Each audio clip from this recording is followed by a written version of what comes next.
Imagine hiding your true self for so long that you forget who you really are. Claire thought she had buried her past deep enough until one school event changed everything. What happens when the love of your life becomes your daughter's teacher, and an innocent question from a 6-year-old forces you to face the truth you've been running from? Before we dive into this emotional journey, please subscribe to the channel, hit that notification bell, and let me know in the comments where you're watching from. The gymnasium was buzzing with excited chatter. Claire smoothed her dress one more time, took a deep breath, and stepped inside. The elementary school gymnasium buzzed with the chaos of proud parents and sugar-high kids. Claire Martinez adjusted her purse strap and scanned the room for Lily's artwork display. "Mommy, look!" Lily's voice cut through the noise like a bell. Claire turned, her heart swelling as her 6-year-old daughter bounced toward her, pigtails flying. Lily wore her favorite purple dress, the one with sparkly butterflies that she insisted made her fly faster. "Baby girl, you look beautiful," Claire said, kneeling to Lily's level. "Show me everything." The gym was decorated with handmade paper flowers and student artwork. Parents clustered around tables laden with homemade cookies and punch that was definitely too sweet. Claire recognized most faces. Soccer moms, working dads, the usual crowd from pickup and drop-off. "My painting is over there." Lily grabbed Claire's hand, tugging her toward the far wall. "Miss Rachel says it's the most creative one in the whole class." Claire's steps faltered. "Miss Rachel, my teacher. Silly, you know, the pretty one with the curly hair who always smells like vanilla." A chill ran down Claire's spine. "Rachel, it couldn't be. Not here, not now." They weaved through the crowd, Lily chattering about her classmates and the cookies she wanted to try. Claire's mind raced. There were thousands of Rachels in the world. Millions, probably. The odds were astronomical. "There she is," Lily pointed across the room. Claire's world stopped. Standing by the art display, laughing with another parent, was Rachel Torres. The same Rachel who used to steal Claire's hoodies in college. The same Rachel who made terrible coffee but perfect pancakes. The same Rachel who had walked out of Claire's life 8 years ago without looking back. Rachel's hair was shorter now. A professional bob instead of the wild curls Claire remembered. She wore a navy dress that brought out her eyes. Those same warm brown eyes that used to make Claire forget her own name. "Isn't she the best teacher ever?" Lily beamed up at Claire. Claire's mouth went dry. Her heart hammered against her ribs like a caged bird. This wasn't happening. This couldn't be happening. Rachel turned, scanning the room, and their eyes met across the crowded gymnasium. Time fractured. Rachel's smile froze. Her face went pale, then flushed pink. The parent she'd been talking to kept speaking, but Rachel wasn't listening anymore. She was staring at Claire like she'd seen a ghost. Claire felt exposed, vulnerable, like every secret she'd buried was written across her face. 8 years collapsed into nothing. She was 22 again, standing in their tiny apartment, watching Rachel pack her bags. "Mommy." Lily tugged on Claire's hand. "Are you okay? You look funny." Claire blinked, forcing herself back to the present. "I'm fine, sweetheart. Just surprised to see someone I know." "You know, Miss Rachel." Lily's eyes widened with delight. "That's so cool. Come on, let's go say hi." "No." The word came out sharper than Claire intended. Several parents turned to look. "I mean, let's look at your artwork first." "Okay." But it was too late. Rachel was walking toward them, moving through the crowd with purpose. Her steps were measured, careful, like she was approaching a wild animal that might bolt. Claire's fight-or-flight response kicked in. Every instinct screamed at her to grab Lily and run. But she was trapped by social convention, by Lily's excitement, by the weight of 8 years of unfinished business. "Claire." Rachel's voice was softer than Claire remembered, more careful. Wow, I didn't know." "Hi, Rachel." Claire's voice sounded foreign to her own ears. Lily looked between them, her 6-year-old brain working overtime. "You two know each other? That's so awesome. Miss Rachel, this is my mommy." "Mommy, this is my favorite teacher in the whole world." Rachel's smile was strained but genuine. "Your mommy and I went to college together, Lily. A long time ago." "Were you friends?" Lily asked with the innocent directness that only children possessed. Claire and Rachel exchanged a look loaded with 8 years of history, heartbreak, and words left unsaid. "Yes," Rachel said quietly. "We were very good friends." The air between them crackled with tension. Other parents continued their conversations around them, oblivious to the emotional earthquake happening in their midst. Claire studied Rachel's face, searching for clues. Was she married? Happy? Did she ever think about what they'd had? Did she regret leaving? Can we see my painting now? Lily asked, breaking the spell. Of course, baby. Claire's voice was barely steady. They walked to the art display in awkward silence. Lily's painting was a riot of colors, a house with a garden, a little girl with pigtails, and a woman with long dark hair. It's beautiful, Lily, Rachel said. And Claire could hear the genuine affection in her voice. You're incredibly talented. I painted my family, Lily announced proudly. That's me, and that's Mommy. We live in the yellow house with the big garden. Claire's heart clenched. The painting showed their little family of 2, complete and happy. But looking at it now, with Rachel standing beside them, it felt incomplete somehow. It's perfect, Claire managed. The 3 of them stood there, surrounded by the noise and chaos of the school party, but existing in their own bubble of complicated history and uncertain present. Rachel cleared her throat. I should get back to the other parents. But Claire, I'm glad you're here. Lily talks about you all the time. You're raising an amazing little girl. The compliment hit Claire like a physical blow, all those years of wondering if she was enough, if Lily was missing out by not having a traditional family. And here was Rachel, the woman who'd broken her heart, telling her she was doing a good job. Thank you, Claire whispered. Rachel started to turn away, then stopped. Maybe we could talk sometime, catch up. Before Claire could answer, Lily piped up. Mommy, can Miss Rachel come to our house for dinner? She could meet Mr. Whiskers. Claire's face burned. Lily, I'm sure Miss Rachel is very busy. Actually, Rachel said, her voice carefully neutral. I'd love to meet Mr. Whiskers. Who is he? Our cat, Lily giggled. He's orange and fat and he sleeps on my bed every night. Rachel's smile was the first genuine one Claire had seen from her all evening. He sounds wonderful. The moment stretched between them, full of possibility and danger in equal measure. The rest of the school party passed in a blur of forced normalcy. Claire smiled at other parents, complimented their children's artwork, and made small talk about upcoming field trips. But her attention kept drifting across the room to Rachel. Every few minutes, their eyes would meet accidentally. Rachel would be helping a student find their parents, or cleaning up spilled punch, and she'd glance up to find Claire watching. The moment their gazes connected, both would look away quickly like teenagers caught staring at their crush. Mommy, you're not listening, Lily complained, tugging on Claire's sleeve. Sorry, baby. What did you say?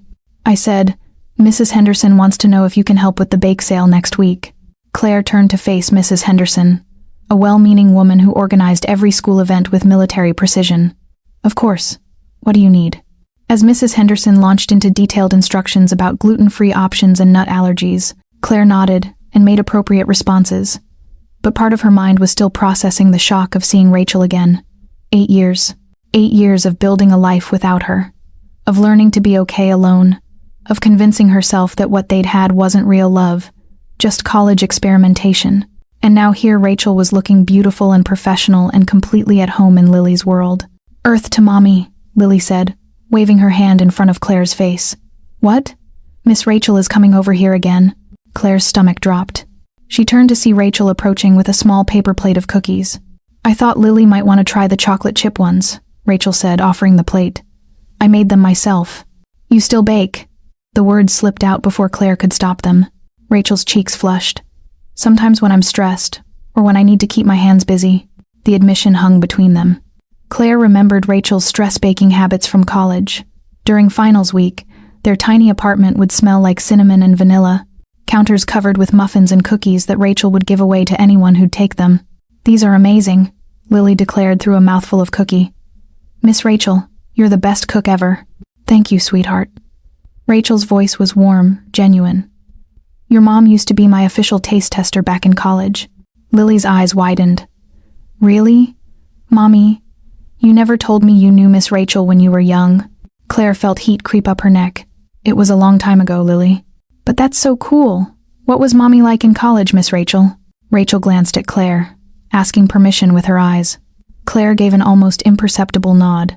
Your mom was very smart, Rachel said carefully.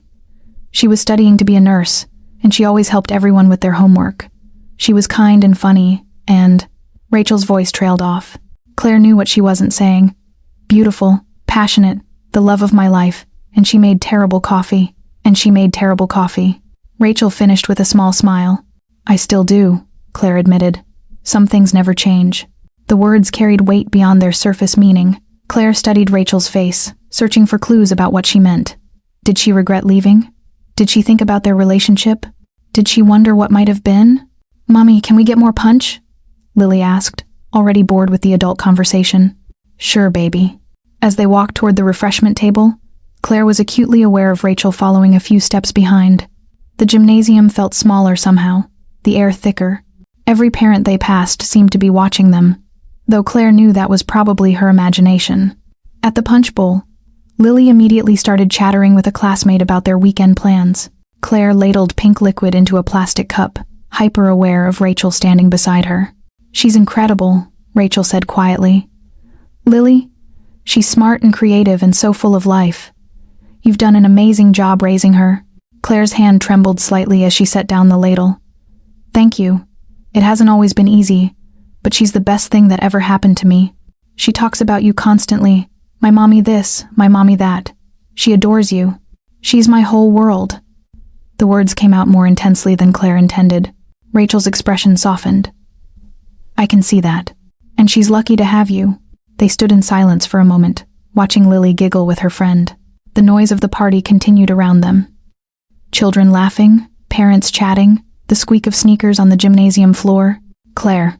Rachel started, then stopped. I miss Rachel. A small boy with chocolate on his face ran up to them. Tommy spilled juice on the art display. Rachel sighed. Duty calls. I should go handle that. She started to walk away, then turned back. Claire, I meant what I said earlier about talking, catching up. If you'd want to. Claire's heart hammered. I don't know if that's a good idea. Maybe not, Rachel agreed. But maybe we owe it to ourselves to try. As adults, as friends. The words stung more than it should have. I'll think about it, Claire said. Rachel nodded and hurried off to deal with the juice crisis. Claire watched her go, noting the confident way she moved, how the other parents responded to her with respect and affection. Rachel had built a life here, a career, a place in the community. Mommy, are you sad? Lily appeared at Claire's elbow, looking up with concerned eyes. No, baby. Why would you think that? You have your sad face on, the one you get when you're thinking about grown-up stuff. Claire knelt down to Lily's level. I'm not sad, just surprised. I didn't expect to see Miss Rachel here tonight. But it's good, right, that you know each other. Now you can be friends again. If only it were that simple. Maybe, sweetheart, we'll see. The party began winding down. Parents collected their children and leftover baked goods. Claire helped Lily gather her backpack and the small prize she'd won in the ring toss game. As they headed toward the exit, Rachel appeared one more time. Lily, don't forget we have show and tell Monday, she said. But her eyes were on Claire. I won't forget. I'm bringing my rock collection. I can't wait to see it. Rachel's smile was genuine, but when she looked at Claire, uncertainty flickered across her features. Have a good weekend, both of you. You too, Claire managed. They walked to the parking lot in the crisp evening air.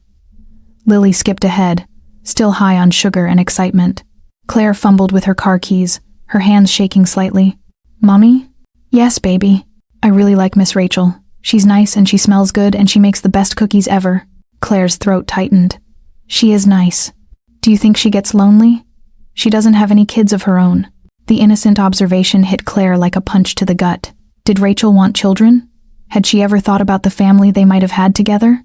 I don't know, Lily. That's not really our business. Maybe we could invite her over sometime, so she wouldn't be lonely. Claire buckled Lily into her car seat, using the task to avoid her daughter's expectant gaze. We'll see, sweetheart. As they drove home through the quiet suburban streets, Claire's mind raced. Seeing Rachel again had torn open wounds she thought had healed, but it had also awakened something she'd buried deep. Hope, longing, the memory of what it felt like to be truly, completely loved. But that was 8 years ago. They were different people now. Claire was a mother responsible for more than just her own heart. She couldn't afford to make the same mistakes twice, could she? That night, after Lily was tucked into bed, with Mr. Whiskers purring beside her, Claire sat in her kitchen with a cup of tea and let the memories flood back. University of California, Berkeley, September 2015. Claire was 21, a junior nursing student who spent most of her time buried in textbooks and clinical rotations. She lived in a tiny off-campus apartment with her roommate Jessica, surviving on ramen noodles and determination. The campus coffee shop was her second home, a place where she could study without the distractions of dorm life. She'd claimed a corner table by the window, her usual spot, when a girl with wild curly hair and paint-stained fingers sat down across from her. "Mind if I sit here?" the girl asked. "Everywhere else is taken." Claire looked around. The coffee shop was busy but not packed. There were other empty seats. "Sure," Claire said anyway. The girl opened a sketchbook and began drawing, her pencil moving in quick, confident strokes. Claire tried to focus on her anatomy textbook, but found herself stealing glances at the stranger's work. "You're drawing me," Claire realized. The girl looked up unashamed. "You have interesting bone structure, very symmetrical, good for practicing portraits." "That's either a compliment or the weirdest pickup line I've ever heard." The girl laughed, a sound like wind chimes. "Definitely a compliment. I'm Rachel, by the way. Art major, obviously." "Claire, nursing." "Ah, someone who actually helps people. I just make pretty pictures." "Art helps people too," Claire said. "It makes the world more beautiful." Rachel's smile was radiant. "I like you already, Claire the nursing student." Claire shook her head, pulling herself back to the present. That first meeting had been so innocent, so simple. Neither of them had any idea what they were starting. They began meeting regularly at the coffee shop. Rachel would sketch while Claire studied, and gradually they started talking about classes, about dreams, about the books they loved and the movies that made them cry. Rachel was studying fine arts with a focus on education. She wanted to teach elementary school, to nurture creativity in children before the world convinced them they weren't artistic enough. "Kids don't judge art," Rachel explained one afternoon, showing Claire a painting she'd done of the campus quad. "They just create from pure joy. I want to protect that for as long as possible." Claire was drawn to Rachel's passion, her optimism, the way she saw beauty in everything. Rachel made her laugh, made her think, made her feel like the most interesting person in the world. It took 3 months for their friendship to become something more. It happened on a rainy November evening. They were in Claire's apartment, supposedly studying, but mostly talking. Jessica was at her boyfriend's place, so they had the space to themselves. "I should probably go," Rachel said around midnight, but she made no move to leave. She was curled up on Claire's tiny couch, her feet tucked under her, looking completely at home. "You could stay," Claire said quietly. "If you want. It's late, and it's raining, and I don't want you to go." The admission hung between them. Rachel's eyes searched Claire's face. "Claire," she said softly. "Are you?" "I don't know what I am," Claire whispered. I've dated guys, but with you. I feel different. Everything." Rachel reached out and touched Claire's hand. "I feel it too." Their first kiss was tentative, questioning. Their second was sure. Claire's tea had gone cold. She wrapped her hands around the mug anyway, needing something to anchor her to the present. Those early days with Rachel had been magical. A time of discovery and joy and love so intense it felt like drowning in the best possible way. They kept their relationship quiet at first.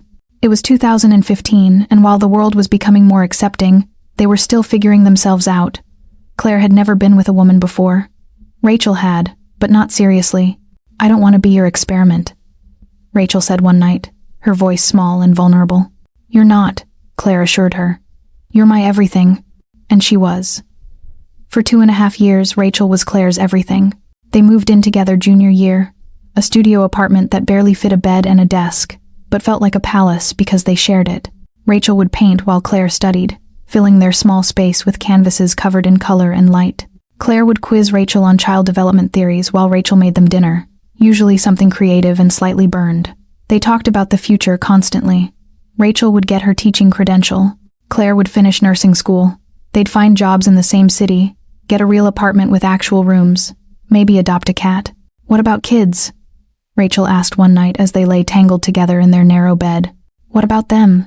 Do you want them someday?" Claire traced patterns on Rachel's bare shoulder. "With you?" "Yes, definitely. Yes, we could adopt," Rachel said dreamily. "Or one of us could get pregnant. There are ways." "You'd want that? To have a family with me?" "I want everything with you, Claire. Everything." The memory was so vivid that Claire could almost smell Rachel's vanilla perfume, could almost feel the warmth of her skin. They'd been so young, so certain that love was enough to overcome any obstacle. They'd been wrong. The problem started senior year. Claire was accepted into a competitive nursing program at UCSF. Rachel got a job offer at an elementary school in Sacramento. Her dream job, teaching art to kids who needed it most. "It's only 2 hours away," Rachel said, but her voice lacked conviction. 2 hours might as well be 2,000, Claire replied. "We'll never see each other. We'll make it work. People do long distance all the time." Do they successfully? The question hung between them like a blade. They tried to make plans, to find compromises. Claire could defer her program for a year, look for something closer to Sacramento.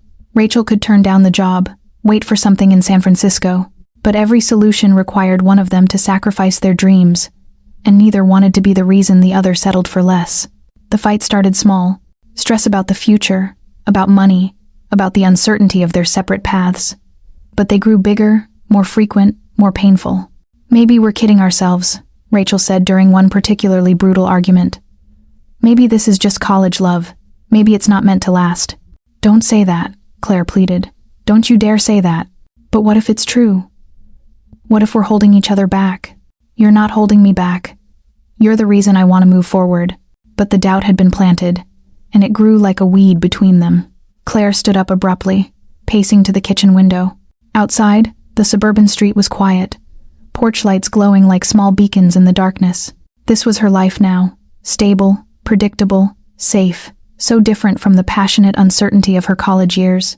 The end came in May, 2 weeks before graduation. Claire came home from her final clinical rotation to find Rachel packing. "What are you doing?" "I can't do this anymore," Rachel said without looking up. "The fighting, the uncertainty, the constant stress about the future. I love you, Claire, but I can't live in limbo forever."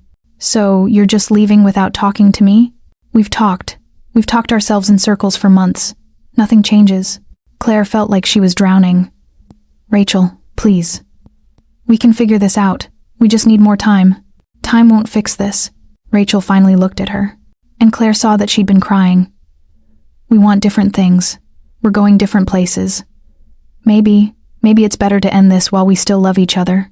I'll always love you." "I know. I'll always love you too. That's why I have to go." Rachel finished packing in silence while Claire sat on their bed, too shocked to move. When Rachel reached the door, she turned back. "Take care of yourself, Claire. Be happy." And then she was gone. Claire wiped tears from her cheeks, surprised to find she was crying. 8 years and it still hurt like it happened yesterday. She'd thrown herself into work after graduation, taking a job at a busy hospital in Los Angeles. She'd dated occasionally, nice men who treated her well and left her feeling empty. She'd convinced herself she was over Rachel, that what they'd had was just youthful intensity, not real love. Then she'd met David. David was a doctor, kind and stable and everything that made sense on paper.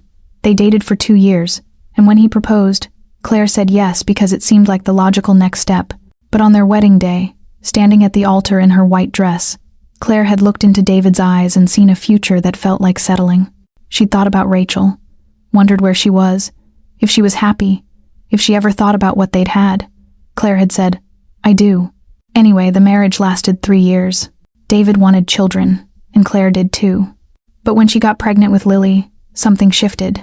Holding her daughter for the first time, Claire felt a fierce, protective love that reminded her of what she'd had with Rachel.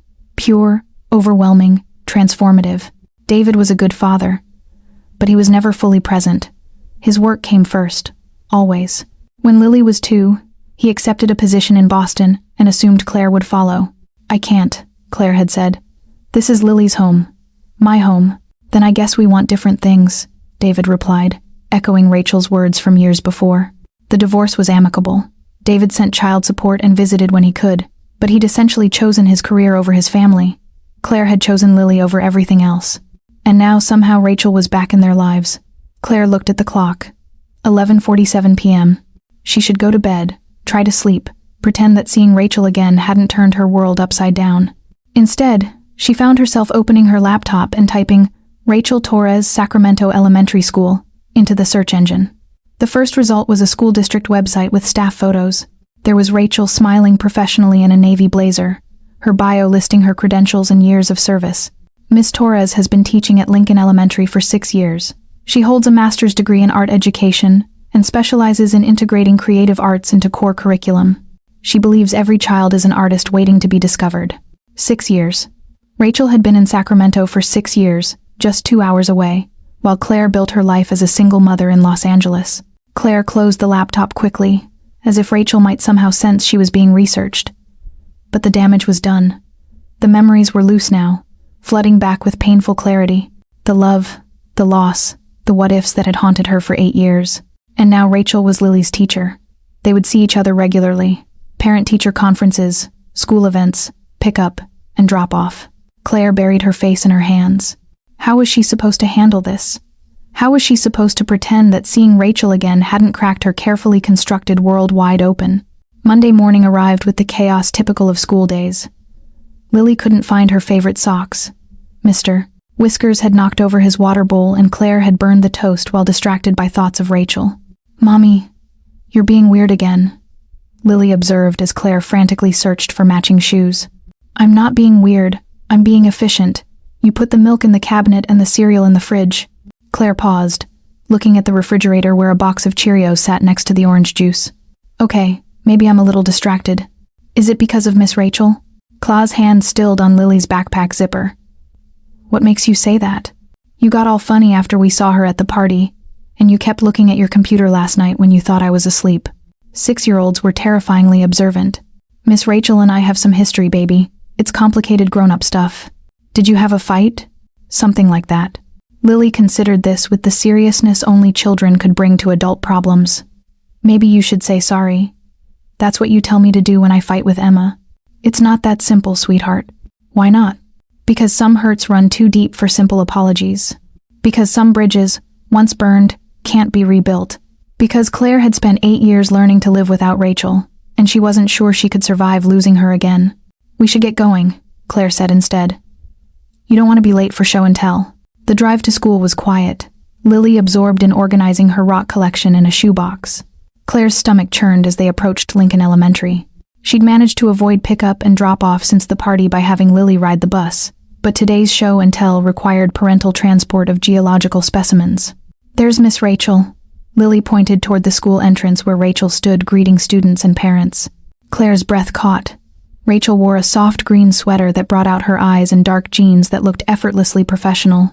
Her hair caught the morning sunlight, and when she smiled at a passing student, Claire felt that familiar flutter in her chest. "Can we go say hi?" Lily asked. "We should get you to class, baby." But as they approached the entrance, Rachel spotted them.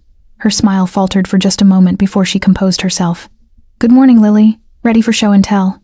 "I brought my whole collection." Lily held up her shoebox proudly. "Mommy helped me organize them by color and size.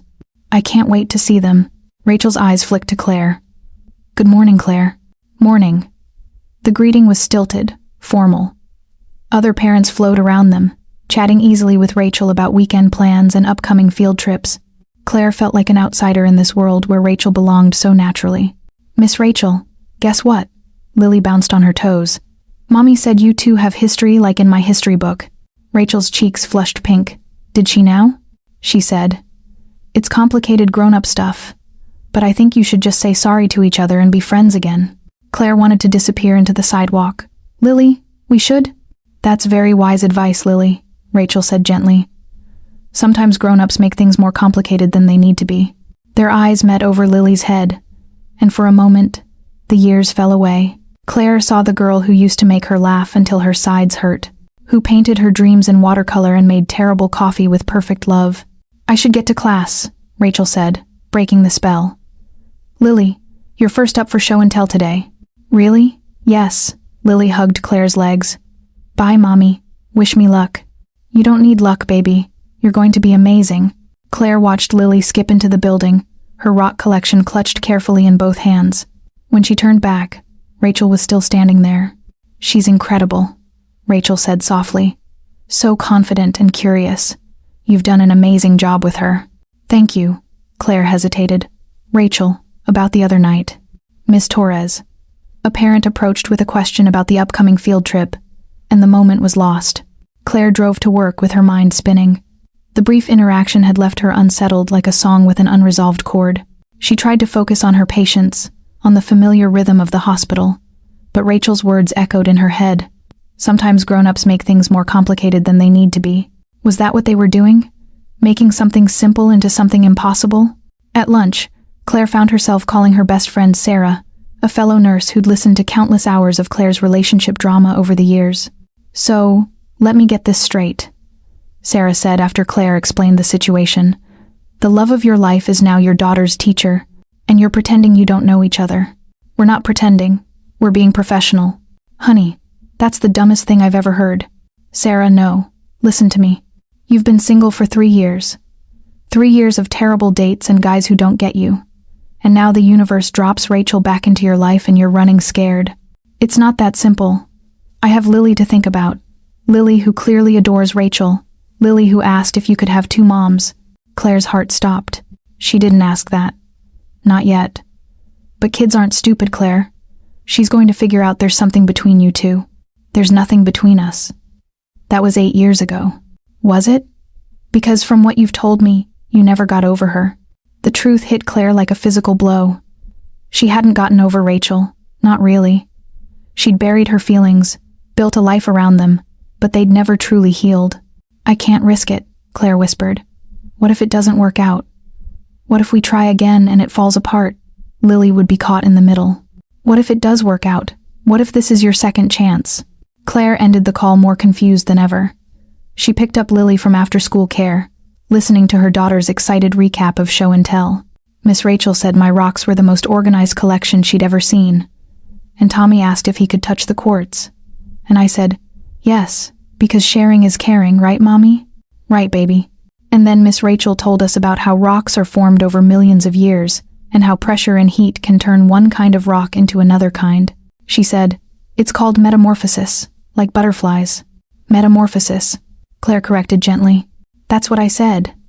And she said, "Sometimes the most beautiful rocks come from the most pressure. Isn't that cool?" Claire's throat tightened. Was Rachel trying to tell her something? Or was she reading meaning into innocent geology lessons? That evening, as Claire helped Lily with homework, her daughter looked up from her math worksheet with serious eyes. "Mommy, can I ask you something?"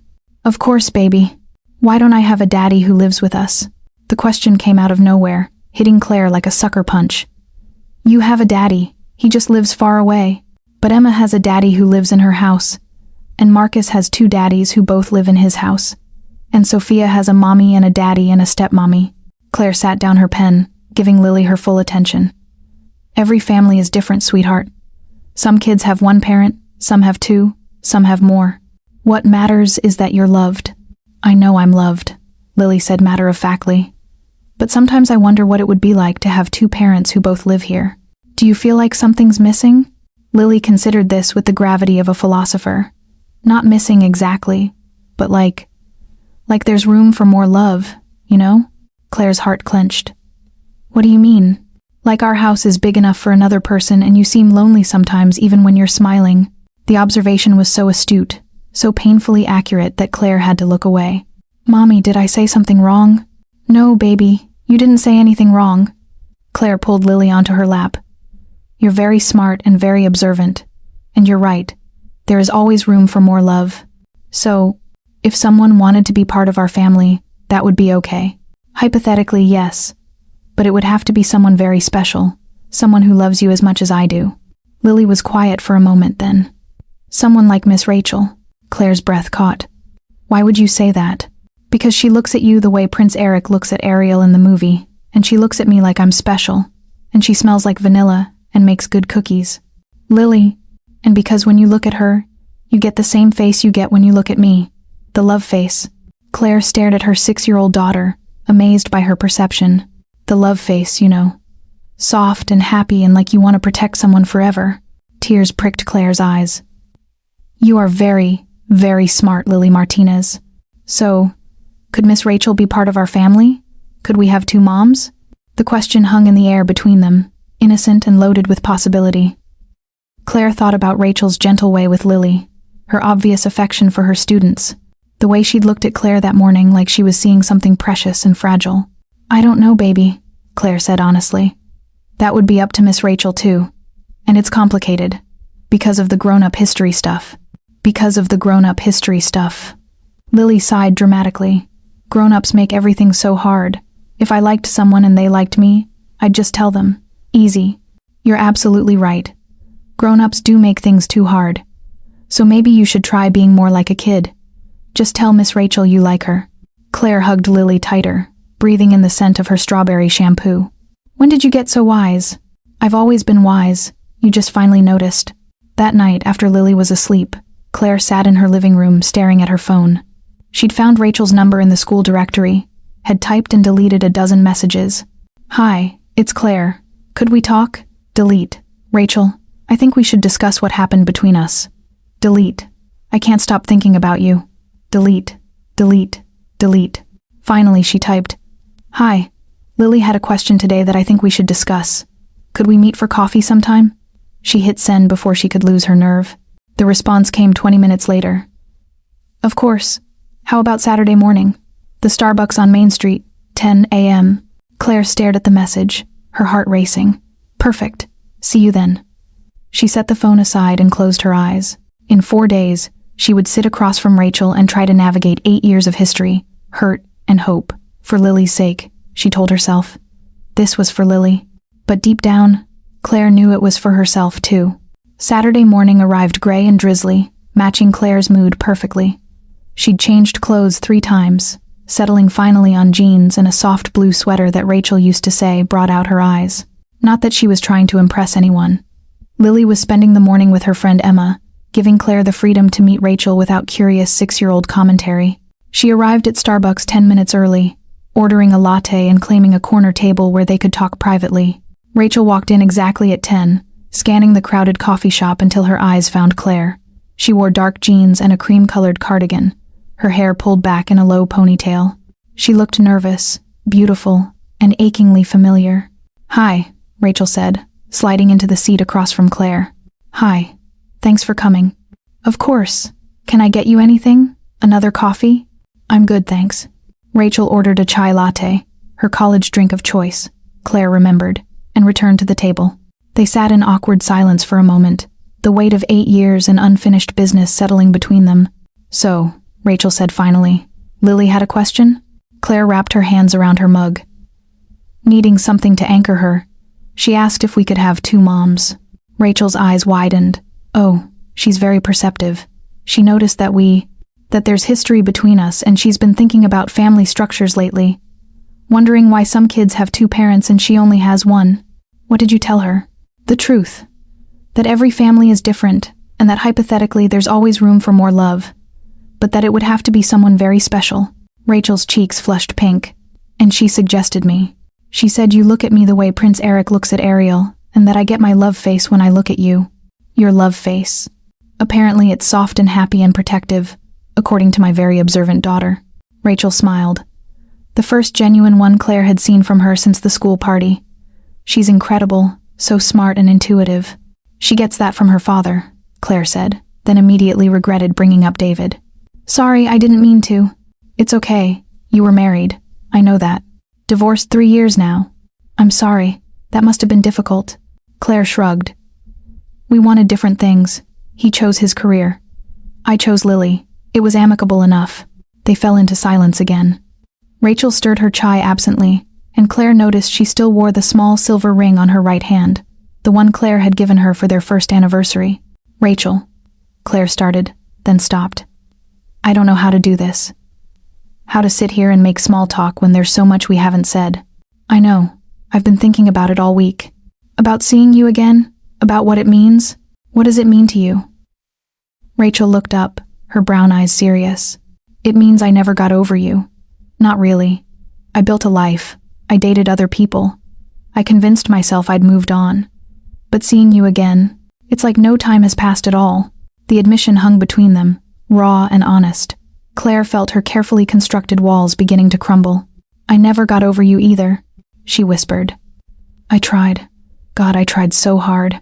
But you were always there in the back of my mind, in my dreams, the standard I measured everyone else against, even your husband.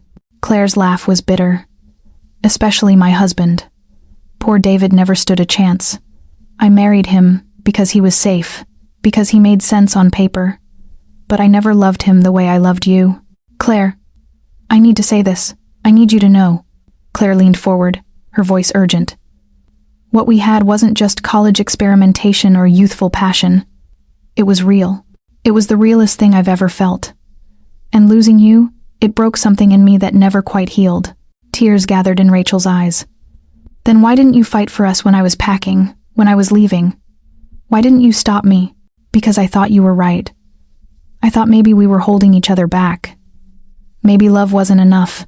I was young and scared, and I didn't know how to fight for something I'd never had before. What do you mean? I'd never been in love before you. Not real love. I didn't know it was worth fighting for, worth sacrificing for. I thought if it was meant to be, it would be easy. Rachel reached across the table, covering Claire's hand with her own. The touch sent electricity up Claire's arm. I was scared too, Rachel said softly. Scared that if we tried long distance and failed, we'd end up hating each other. Scared that I wasn't enough to make you choose me over your dreams. You were everything. You were my dream. But I left anyway. We both made mistakes. We were kids trying to navigate something neither of us understood. They sat holding hands across the small table, years of hurt and regret flowing between them. Other customers came and went around them, but Claire felt like they existed in their own bubble of painful honesty. I looked you up, Rachel admitted. After I left, I used to check your social media, see what you were doing, if you were happy. When I saw you'd gotten married, I cried for 3 days. I looked you up too. When I saw you'd gotten the teaching job in Sacramento, I was so proud of you, and so jealous that you were living your dream while I was settling for mine. Were you happy with him? Claire considered the question. Content, maybe. Grateful. He was a good man, a good father, but happy. Really, truly happy. No, I don't think I've been truly happy since you, Claire. Rachel's voice was thick with emotion. What about you? Have you been happy? I love my job. I love my students. I have a good life here. But there's always been something missing. Someone missing. They stared at each other across the table. 8 years of separation, dissolving in the space between them.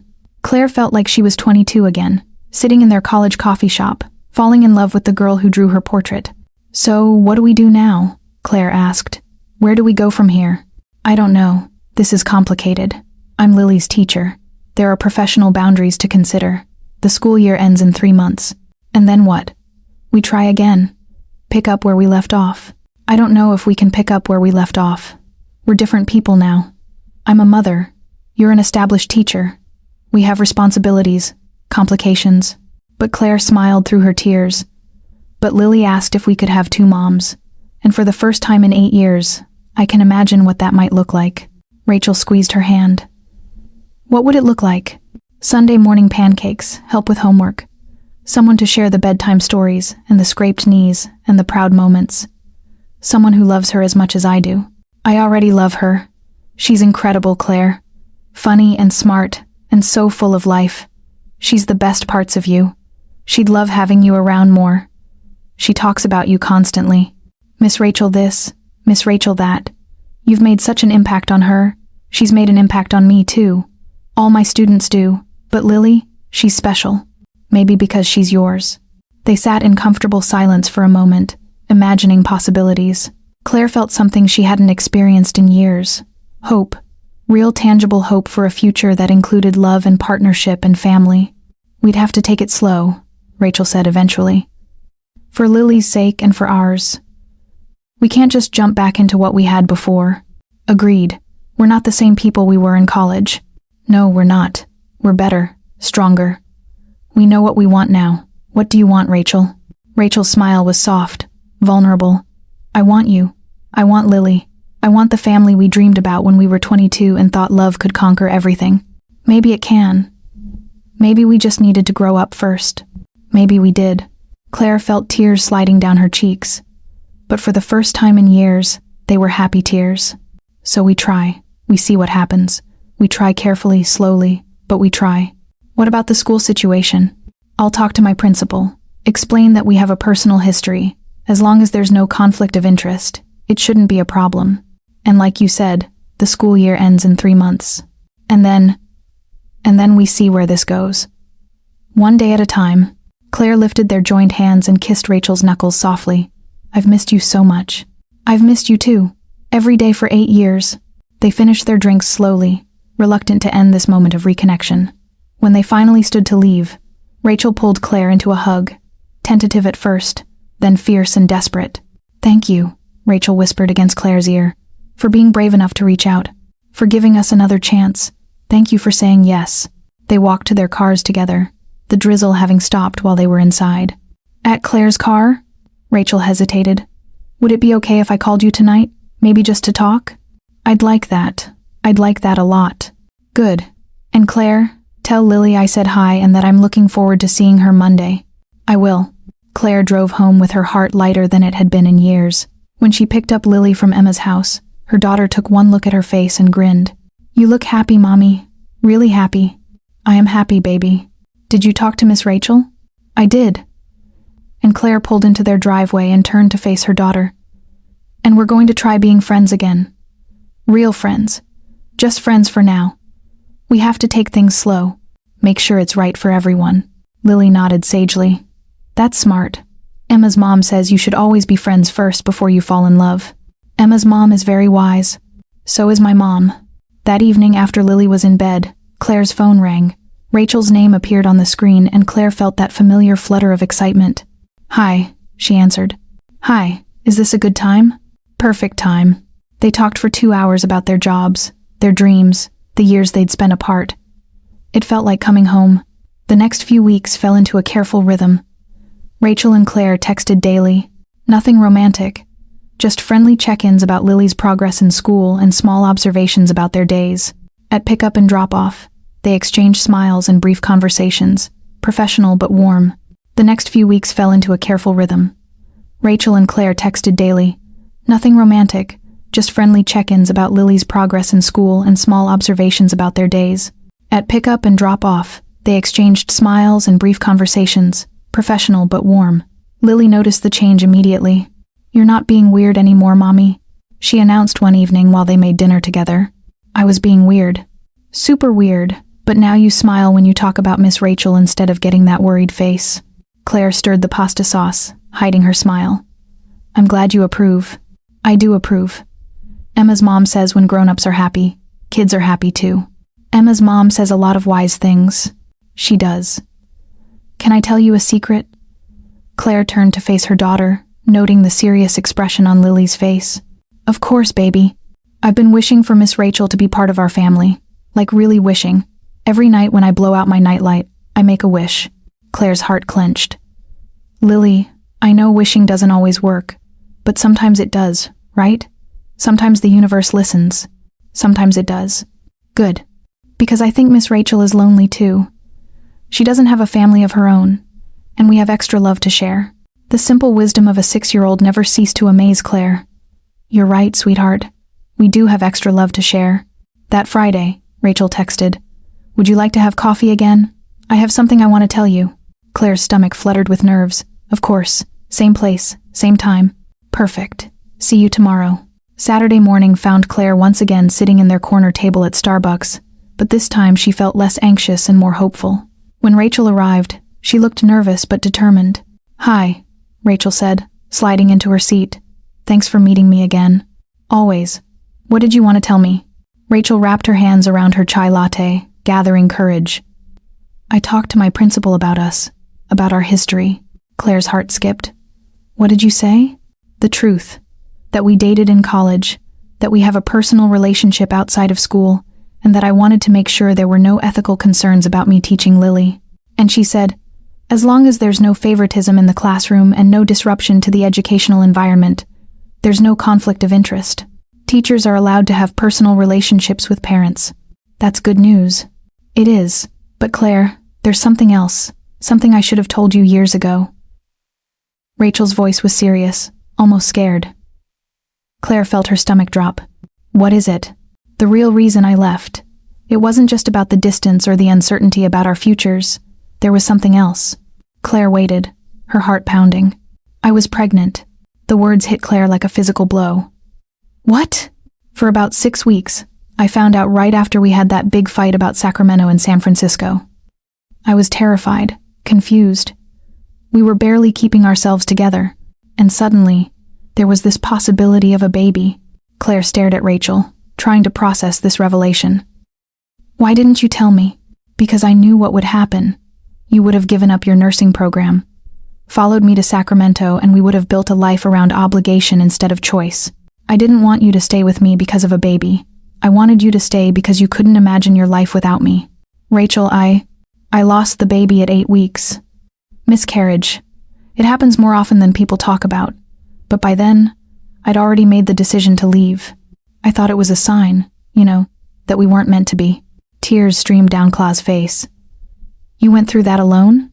I had my sister. She flew out from Phoenix, stayed with me for a week, but yes, mostly alone. I should have been there. I should have known. How could you know? I didn't tell you. But why? Why keep it secret? Rachel's voice broke. Because I was scared you'd think I left because I lost the baby. That I was running away from the grief instead of running towards something better. And maybe I was. Maybe I was so broken by the loss that I couldn't see a future for us anymore. Claire reached across the table, taking Rachel's hands in hers. I'm so sorry. I'm sorry you went through that alone. I'm sorry I wasn't there for you. It wasn't your fault. It was my choice not to tell you. But it was our loss, our baby. I should have had the chance to grieve too. They sat in silence, both crying quietly. Other customers gave them curious glances, but Claire didn't care. This moment was too important, too raw to worry about public perception. Do you ever think about it? Claire asked softly. About what might have been? Every day for the first year, then less often. But it never really goes away, especially working with kids. I see 6-year-olds like Lily and think about what our child would have been like. Boy or girl, I don't know. It was too early to tell. But I used to imagine a little girl with your eyes and my stubborn streak. Claire smiled through her tears. She would have been beautiful. She would have been loved, so loved. They held hands across the table, grieving together for the first time, a loss that had shaped both their lives in ways they were only now beginning to understand. Is that why you became a teacher? Claire asked.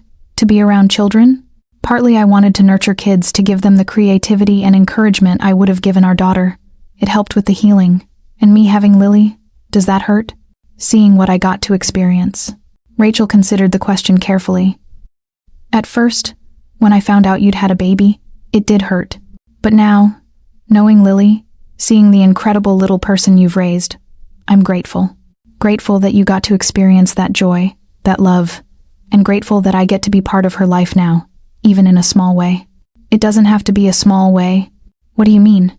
Claire took a deep breath, gathering courage. I mean, if we're really going to try this, try us again, then you'd be part of her life in a big way. You'd be her second mom if that's what you want. Is that what you want? I want you to love her like she's your own. I want her to have 2 parents who adore her. I want us to be a family. Even knowing about the baby, about what I kept from you. Especially knowing about the baby. Rachel, we were kids. We made mistakes. We kept secrets. We hurt each other. But we're not those people anymore. We're adults who know what we want, who understand the value of love and family. What if I can't have children? What if the miscarriage damaged something? Then we'll deal with that together. Maybe we'll adopt. Maybe Lily will be enough. Maybe we'll explore other options. But we'll face it as a team. Rachel squeezed Claire's hands. I love her already. You know, Lily, she's funny and smart and so full of life. Being her teacher has been one of the greatest joys of my career. She loves you too. She talks about you constantly. Miss Rachel says this. Miss Rachel thinks that you've already become such an important part of her world and yours and mine. Rachel, these past few weeks, just texting with you, seeing you at school, it's reminded me what happiness feels like. Real happiness, not just contentment. I feel the same way, like I've been holding my breath for 8 years, and I can finally exhale. They finished their coffee slowly, reluctant to end this moment of complete honesty. When they finally stood to leave, Rachel hesitated. Claire, there's one more thing. What? I know we said we'd take things slow, but would you and Lily like to have dinner sometime? At my place I could cook. Well, attempt to cook. I've gotten better since college. Cla's smile was radiant. We'd love that. Lily would be over the moon. Tomorrow, Sunday dinner. Perfect. Should we bring anything? Just yourselves. And maybe some patience if I burn the chicken. They hugged goodbye, and this time it felt different, less desperate, more hopeful, like the beginning of something new rather than the echo of something lost. Driving home, Claire felt lighter than she had in years. The truth was finally out. All of it. The pain, the secrets, the regrets. And somehow, instead of driving them apart, it had brought them closer together. When she told Lily about the dinner invitation, her daughter literally jumped up and down with excitement. Really? We're going to Miss Rachel's house for dinner? Like a family? Like friends having dinner together? Claire corrected gently. Friends who might become family? Maybe we'll see. I'm going to wear my best dress, the blue one with the flowers. And I'll bring a picture I drew for her. And maybe Mr. Whiskers can come too. Let's start with just us, sweetheart. That night, as Claire tucked Lily into bed, her daughter looked up with serious eyes. Mommy, are you happy? Really, truly happy? I'm getting there, baby. I'm getting there. Good. Because you deserve to be happy. And so does Miss Rachel. And so do I. You're absolutely right. We all deserve to be happy. And tomorrow we're going to start being happy together. Claire kissed Lily's forehead, breathing in the scent of her strawberry shampoo. Tomorrow we're going to start being happy together. As she turned off the light, Claire felt something she hadn't experienced in 8 years. Complete hope for the future. Tomorrow would be the first day of whatever came next. And for the first time since Rachel had walked back into her life, Claire wasn't afraid of the possibilities. Sunday afternoon arrived bright and clear, as if the universe was blessing their new beginning. Claire had changed clothes twice before settling on a casual sundress that made her feel confident but not overdressed. Lily wore her favorite blue dress with flowers and had insisted on bringing both a drawing for Rachel and a small bouquet of daisies from their garden. Do I look okay, Mommy? Lily asked for the third time as they pulled into Rachel's driveway. You look beautiful, baby, but more importantly, how do you feel? Excited and a little nervous. What if Miss Rachel doesn't like having us in her house? She invited us, sweetheart. That means she wants us here. Rachel's house was a small craftsman bungalow with a wraparound porch and a garden bursting with color. Wind chimes hung from the eaves, creating a gentle melody in the afternoon breeze. It was exactly the kind of home Claire had always imagined Rachel would have. Artistic, welcoming, full of life. Before they could knock, the front door opened and Rachel appeared, wearing jeans and a soft yellow top that made her skin glow. Her hair was loose around her shoulders, and she looked nervous but radiant. Hi, she said, her smile encompassing both of them. You found it okay? Your directions were perfect, Claire replied, suddenly feeling shy. Miss Rachel? Lily bounded up the porch steps. I brought you something. 2 somethings, actually, Claire added, following more slowly. Lily thrust the drawing and flowers toward Rachel with the enthusiasm only a 6-year-old could muster. I drew you a picture of our dinner tonight, and Mommy helped me pick the prettiest flowers from our garden. Rachel knelt to Lily's level, accepting both gifts with genuine delight. Lily, these are absolutely beautiful. The flowers are perfect, and this drawing. She studied the colorful picture showing 3 stick figures around a table. Is this us? Uh-huh. That's you and that's Mommy and that's me. We're all smiling because we're happy to be together. Rachel's eyes met Claire's over Lily's head, and Claire saw tears gathering there. It's the most beautiful picture I've ever received. Should we put it on the refrigerator? Yes, that's where all the best pictures go. Rachel stood, still holding the flowers. Come in, please. Welcome to my home. The interior of the house was exactly what Claire expected. Warm, artistic, lived in. Paintings covered the walls, some clearly Rachel's work, others from local artists. Books filled built-in shelves, and plants thrived in every sunny corner. It felt like a home where creativity flourished and love lived. Your house is so pretty, Lily exclaimed, spinning in the living room. It's like a rainbow inside. Thank you, sweetheart. I like colors. Me too. Mommy says our house is too beige, but she won't let me paint my room purple. Purple is a wonderful color, Rachel said, seriously. Very royal and creative. Claire shot Rachel a look that said, don't encourage her. But she was smiling.